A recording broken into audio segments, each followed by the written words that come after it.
Olá, aqui é Lorival Santana, seja muito bem-vinda, muito bem-vindo ao América Decide, o podcast semanal que te dá o panorama de como a pandemia está tendo impacto sobre a política americana, afinal, este é um ano eleitoral. Comigo está a Núria Saldanha, nossa correspondente da CNN Brasil em Washington. Núria, tudo bem? Seja muito bem-vinda ao América Decide. Tudo bem, Lorival? Muito obrigado pelo convite. É muito bom participar com você desse podcast. Vamos lá, Núria. Começando pelos aspectos mais políticos, o ex-vice-presidente Joe Biden recebeu o apoio formal, do ex-presidente Barack Obama. And that's why I'm so proud to endorse Joe Biden for President of the United States. Choosing Joe to be my vice president was one of the best decisions I ever made. And he became a close friend. And I believe Joe has all the qualities we need in a president right now. Que obviamente estava esperando o senador Bernie Sanders sair da corrida para apoiar o candidato que ficou para evitar divisões, entre os divisões dentro do Partido Democrata. A senadora Elizabeth Warren também deu seu apoio e o Bernie Sanders também. Qual é o jeitão dessa candidatura do Joe Biden? Ele ainda não nomeou, não indicou quem será a vice dele, sabemos que será uma mulher. Ele anunciou no nosso debate, na CNN, no dia da estreia da CNN Brasil, dia 15 de março. Mas você acha que ele deve caminhar para buscar um voto mais da esquerda ou roubar votos do presidente Trump e dos republicanos que não estão contentes com o presidente e dos moderados? Que caminho ele deve seguir? Essa é a grande questão, Ele, como você falou, ele disse que não vai poder fugir da mulher, Ele vai ter que escolher uma mulher para ser vice-presidente, E eu acho que já estava na hora também nos Estados Unidos. Essa corrida começou tão diversa, com mulheres, com imigrantes, com mais jovens, com mais velhos, e acabou entre dois candidatos da velha política americana. Então, ele vai precisar buscar, assim, uma mulher, como ele prometeu no debate transmitido pela CNN, e tem essas questões que você falou, Ele, Elizabeth Warren e Bernie Sanders, a gente poderia dizer que eles são de dois partidos completamente diferentes, porque as ideias são completamente diferentes, Então, a gente vê ele buscando se aproximar dos progressistas, tanto da Elizabeth Warren quanto do Bernie Sanders, e o apoio desses dois pré-candidatos, desses dois senadores importantes democratas, é um apoio de peso para ele. O Bernie Sanders já veio dizendo, que se você não for votar, você vai eleger o Trump de novo, Você que é meu eleitor, você precisa ir votar e votar no Joe Biden. Que lembrando lá de 2016, da rusga que teve ali entre a Hillary Clinton e o Bernie Sanders, que era também pré-candidato naquela época, o eleitor mais jovem, progressista do Bernie Sanders, ficou incomodado, com a divulgação de e-mails que vazaram aí da liderança do Partido Democrata, dando preferência a Hillary Clinton e não Bernie Sanders, e não compareceu a votar. Então, a gente já vê o Bernie Sanders puxando os progressistas para votarem. Agora, eu acho que, além disso, o Joe Biden tem mais uma responsabilidade, que é a renovação, Porque muito se fala que Elizabeth Warren seria aí a candidata complementar a Joe Biden, progressista, E, ao mesmo tempo, uma mulher. Mas ela também tem uma idade avançada, Então, eu acho que, além de todas essas questões que você colocou, a preocupação de Joe Biden também é olhando para frente, Para daqui a 4 anos, Para o que vai ser do Partido Democrata e tentar escolher uma mulher de peso, e eu acho que pode ser uma mulher negra ou imigrante, na minha opinião, apesar da Elizabeth Warren estar aí na frente nas apostas da imprensa americana, que seja a renovação do partido, porque ele vai estar com uma idade muito avançada daqui a 4 anos, ele vai estar com 82, então realmente fica complicado para ele. Uhum. Aí você está pensando então na Kamala Harris, a única senadora negra do Congresso atualmente, ou teria gente de fora que não estivesse com nenhum cargo. Eu vi uma lista aqui dos nossos colegas da CNN, né? Me chama a atenção uma outra senadora por Illinois. O nome dela é Tammy Duckworth. Ela é de origem tailandesa e ela serviu também a força militar, né, americana. Inclusive, ela perdeu membros em uma batalha, né, enquanto servia as Forças Armadas americanas. Ela é uma senadora que pode ser cotada aí também para ser vice-presidente. Ela não é tão conhecida, mas seria uma personagem interessante. Também estão falando da Stacey Abrams, né, que quase foi governadora da Geórgia, pediu recontagem dos votos, não conseguiu. Foi ela que respondeu o State of the Union, né, quando o presidente fala para a nação no ano passado. Então era uma figura muito marcante aí, democrata, que acabou perdendo um pouquinho de espaço porque perdeu as eleições para governadora em 2018 por uma margem muito pequena de votos, mas eu acho que ela já falou na imprensa, já deu entrevistas dizendo que ela aceitaria o cargo. Acho ela uma figura interessante também. É difícil. Eu acho que a escolha dele não é fácil, não. Eu acho que ele deve estar considerando tudo isso. Não é à toa que ele está demorando, né? Os mais idealistas falam em Michelle Obama, né? Mas a Michelle disse que não voltaria para a Casa Branca. Quem sabe, né? Já está com as filhas maiores, a grande preocupação dela era as filhas já não moram mais em casa, estão na universidade e tal. Quem sabe nessa luta para bater um oponente forte que ganha cada vez mais espaço em função desses briefings, dessas coletivas de imprensa do coronavírus, né? Ele está na mídia e o Joe Biden está perdendo espaço, porque ninguém lembra que tem eleições esse ano, né? As pessoas só falam de coronavírus. Então, quem sabe, se por um motivo maior ela não cederia a esse convite de Joe Biden, que é um amigo dela, se tornou um amigo também, enquanto foi vice-presidente do esposo dela, o Barack Obama. Se uma coisa que o Joe Biden tem é charme, né? Ele é considerado likable, né? Uma pessoa que as pessoas gostam. Ele tem outros defeitos que são apontados na oratória, etc. Algumas contradições, mas é um cara simpático, né? Em relação à pandemia, quer dizer, essa crise na saúde, qual o impacto que tem sobre o Partido Republicano, sobre a imagem do presidente Donald Trump? Todos os holofotes estão voltados para o presidente Donald Trump, né? E ele tem 1-2 horas por dia em rede nacional de espaço ao vivo, falando para toda a população americana e falando o que ele quiser, sem filtro, né? Porque aquela coletiva de imprensa vai ao vivo. E ele já percebeu o poder que isso tem. Tanto é que ele vem passando vídeos que promovem o posicionamento dele, né? E a condução dele durante o coronavírus, né? Mostram governadores elogiando ele, não mostra quando eles estão criticando, mas se tem algum momento que um governador fala qualquer coisa positiva sobre a gestão dele, ele coloca lá, ele ressalta pontos, é como se fosse uma campanha mesmo, ele está levando aquilo ali como se fosse o comício, porque os comícios estão proibidos, né? Reuniões de mais de 50 pessoas aqui em várias regiões dos Estados Unidos estão proibidos, e eu acho que nisso é difícil, né, para fazer uma campanha virtual, acho que nunca foi feito dessa forma, então acho que o Trump ganha espaço nesse sentido. E a questão da saúde em si, quer dizer, o fato de ele ter tido, né, uma posição contrária ao próprio Obamacare, né, ele é mais favorável à iniciativa privada, resolvendo ali a questão da saúde. Os americanos acham que isso está funcionando bem ou acham que pandemia é um caso extremo, fora da curva e que não dá para julgar as propostas dele nesse momento? Eu acho que as pessoas estão ainda, viu, Lorival, num estado de apatia, sabe? Sem saber quando isso tudo vai terminar, sem saber o que fazer, presas em casa, todo mundo com máscara na rua, com medo, sim, muitas pessoas, né, de ficarem doentes e não ter a quem recorrer, porque não é todo mundo que tem plano de saúde. Aqui nos Estados Unidos não tem um plano de saúde pública, a saúde é cara demais, um plano de saúde chega a custar $700 por mês. Agora, eu acho também que essa fase, ela abre um espaço para os progressistas.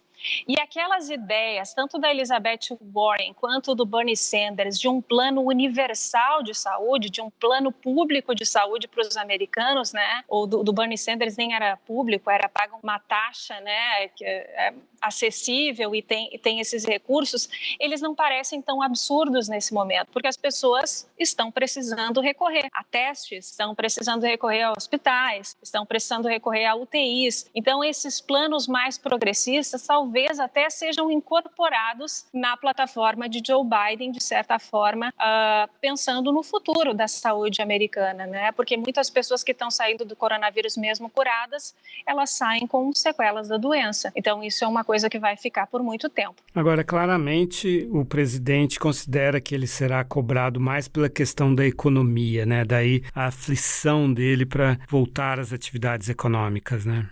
Opening up America again. And that's what we're doing. We're opening up our country. And we have to do that. America wants to be open, and Americans want to be open. As I have said for some time now, a national shutdown is not a sustainable long-term solution. Na história dos Estados Unidos, se a gente for avaliar, nunca um presidente se reelegeu se a economia ia mal, né, naquele momento. Ele não conseguia reeleição se a economia estava com algum problema. Então, o impacto econômico, historicamente, tem efeitos sobre a eleição e sobre a reeleição aqui nos Estados Unidos, né? Agora, eu entrevistei essa semana, muito interessante, um professor do MIT, do Instituto de Tecnologia de Massachusetts. Ele foi buscar, na pandemia de 1918, referências para esse tema, junto com outros 2 pesquisadores do Federal Reserve. E o que eles descobriram, analisando dados da crise da influenza de 1918 a 1920? Que as regiões, naquela época, os governadores também impuseram isolamento, confinamento, né? Então, nas regiões onde esse isolamento foi mais rígido, por um período maior de tempo, a economia se recuperou mais rápido. E eu, mas como assim, né? Perguntei para ele, mas como? Porque o impacto é imediato na economia, a gente está vendo o desemprego. Ele disse, menos pessoas ficaram doentes, menos pessoas morreram, menos pessoas tiveram sequelas de saúde e mais. O surto, ele influencia diretamente na insegurança, na confiança das pessoas, né? Quando há um surto ali fora, as pessoas se sentem inseguras para sair na rua, para consumir e tudo mais. E quando você acaba botando as pessoas dentro de casa e reduzindo a disseminação desse surto, você reprime a demanda por um tempo. E quando ela volta com força, né? Então, realmente, eu entendo que é assim que o presidente Donald Trump pensa da economia. O governo americano está tendo que colocar muito dinheiro, porque o desemprego realmente é bastante alto por aqui. A economia foi gravemente afetada, mas os estudos mostram, né, a referência à pandemia da gripe espanhola, que foi conhecida como gripe espanhola, mas a crise da influenza lá de 1918 e 1919, que depois do surto nas regiões que tiveram uma restrição maior ao movimento das pessoas, a economia conseguiu ter uma recuperação mais forte. Então, não dá para saber ainda se o impacto econômico dessa pandemia vai ter um impacto direto sobre o resultado da eleição. O que você sabe é que o colapso da saúde não é bom para a economia. Eu vi esse estudo também, o pessoal do Fed, né, do Banco Central. Isso. E de um economista do MIT também. Núria Saldanha, muitíssimo obrigado pela sua participação aqui no episódio número 2 do América Decide. A gente espera te reencontrar mais vezes por aqui. Muito obrigado. Até a próxima.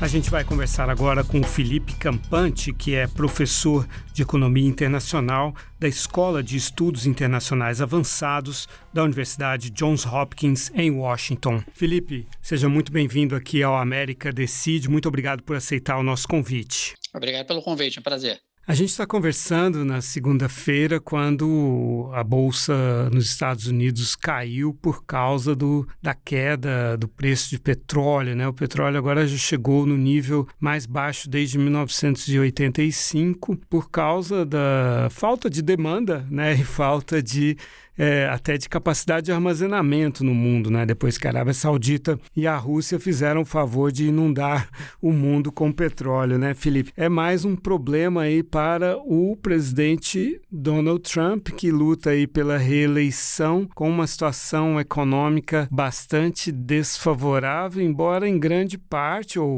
não sei quero ouvir sua avaliação, não é culpa do presidente Trump, né? Você acha que a economia se recupera até as eleições em novembro? Olha, é difícil saber porque depende, como tudo no momento, depende do vírus, né? Depende da capacidade de controlar a situação da pandemia, que é o que fundamentalmente está levando a essa situação dessa crise econômica fortíssima que está se desdobrando nesse momento. Então, isso depende da velocidade da recuperação vacinação depende da capacidade de controlar a pandemia, o que obviamente depende da resposta de políticas públicas do governo americano e pelo mundo afora. Agora, eu acho que existe bastante evidência ao longo da história das eleições que não existe tanto esse processo de separar o que é culpa, o que não é culpa. Eu acho que a evidência aponta mais que o estado da economia é um fator bastante importante em afetar o comportamento dos eleitores. Então, isso certamente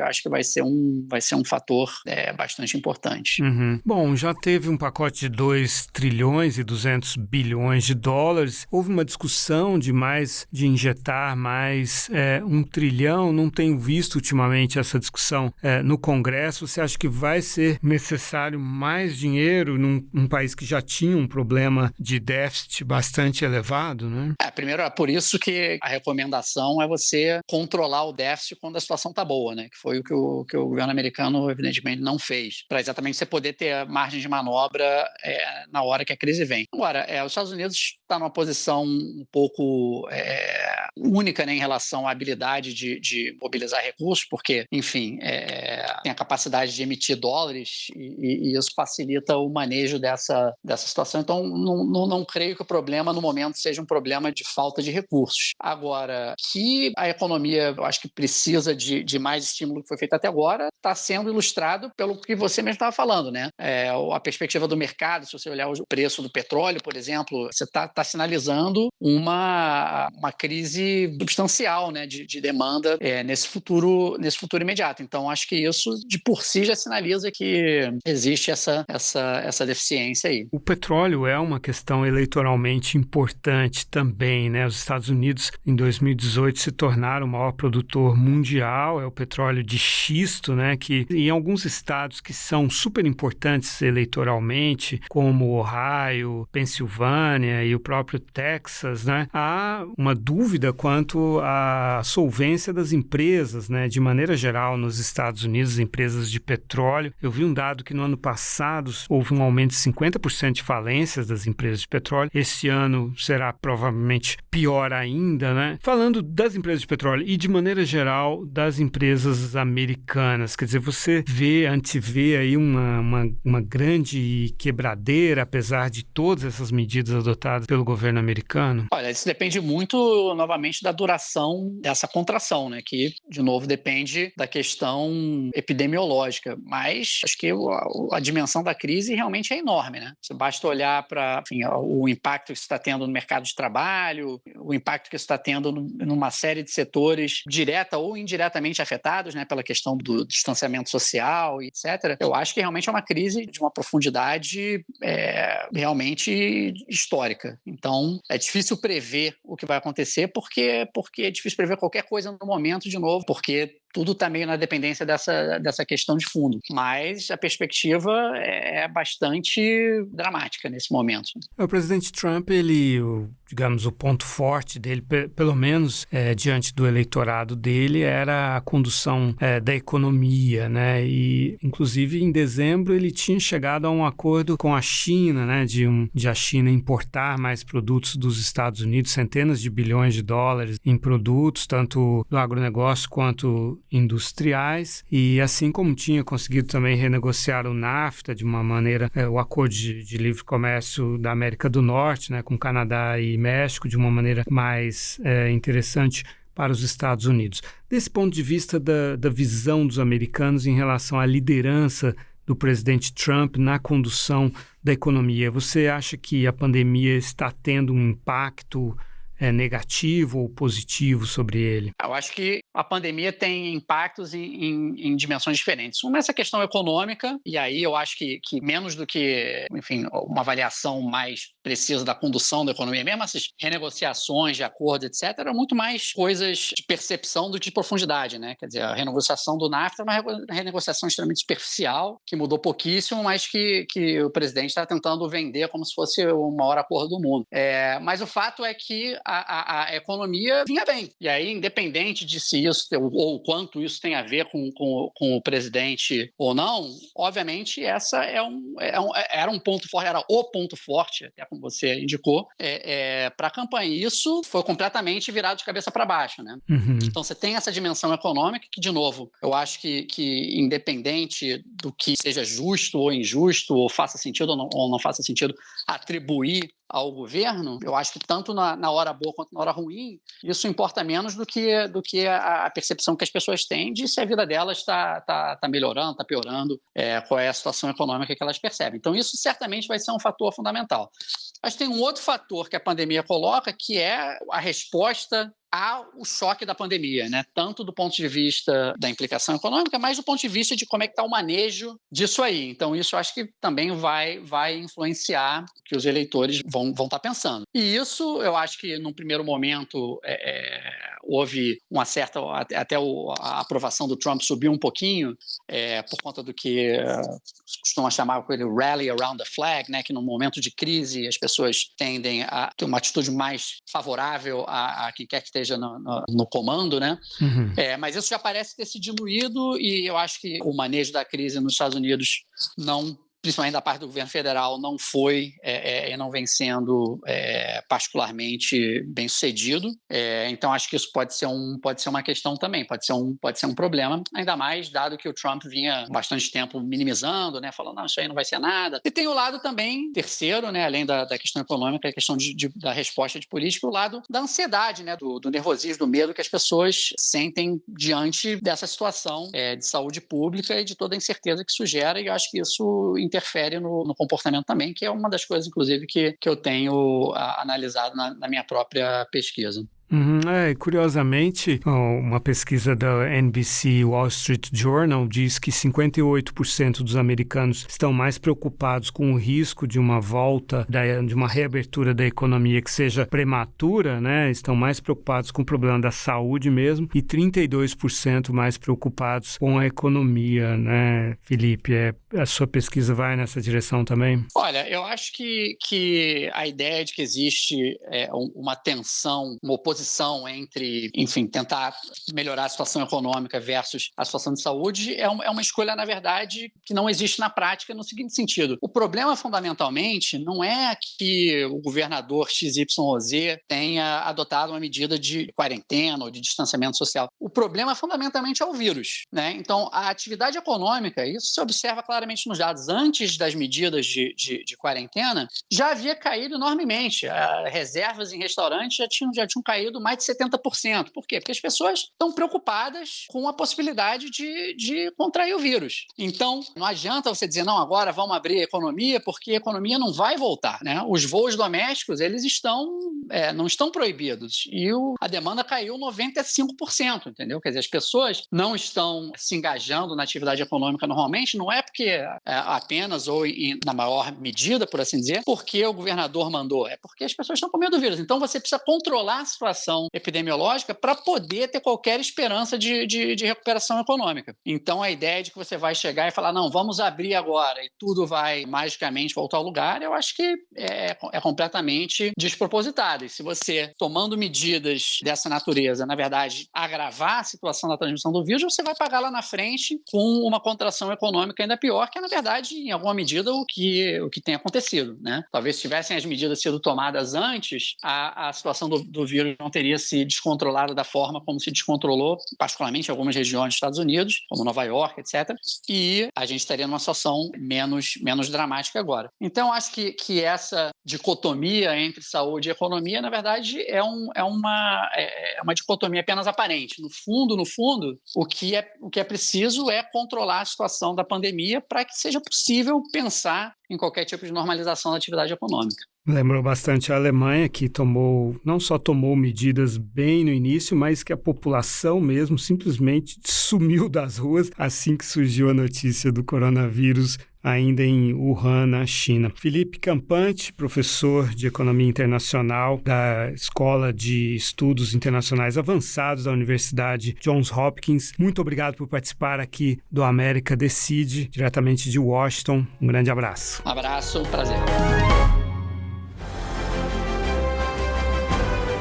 Então, chegamos ao final do América Decide, o podcast semanal que toma o pulso da política americana neste ano de pandemia, mas também de eleições americanas. Eu espero que você tenha gostado e espero também a sua companhia na próxima semana. Até lá, um abraço.